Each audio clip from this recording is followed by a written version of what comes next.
நம் ஆண்டவர் இயேசு கிறிஸ்துவின் நாமத்தினால் மகிழ்ச்சியும் சமாதானமும் நம் அனைவரோடும் இருப்பதாக. எசாயா 9:2-4 மற்றும் 6-7 முடிய. கார் இருளில் நடந்து வந்த மக்கள் பேரொளியை கண்டார்கள்.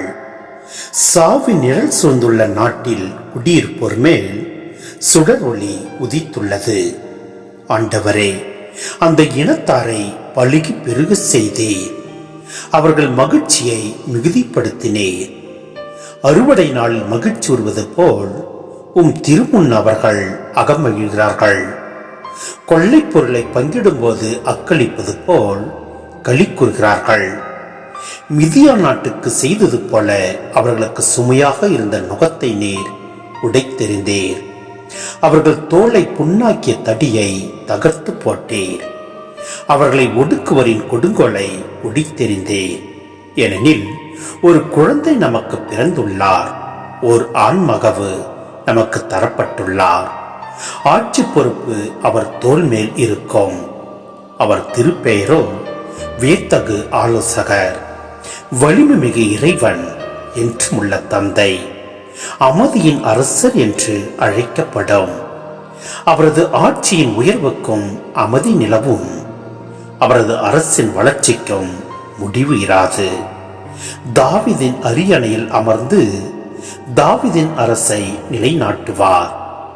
இன்று முதல் என்றென்றும் நீதியோடும் நேர்மையோடும் ஆட்சி புரிந்து அதை நிலை பெயராது உறுதிப்படுத்துவார்.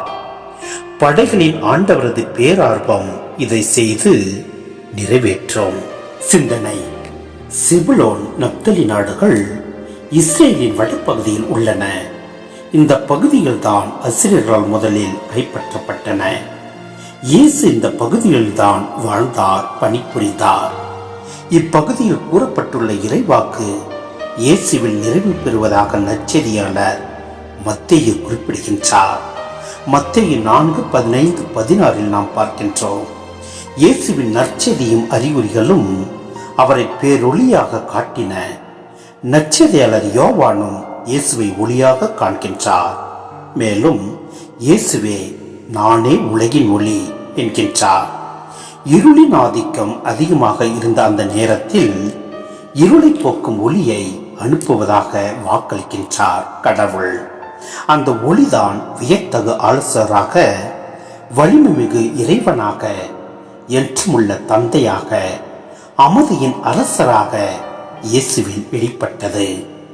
எசாயா வழியாக ஆண்டவர் அருளிய இந்த இறைவாக்கு இயேசுவில் முழுமை பெற்றது.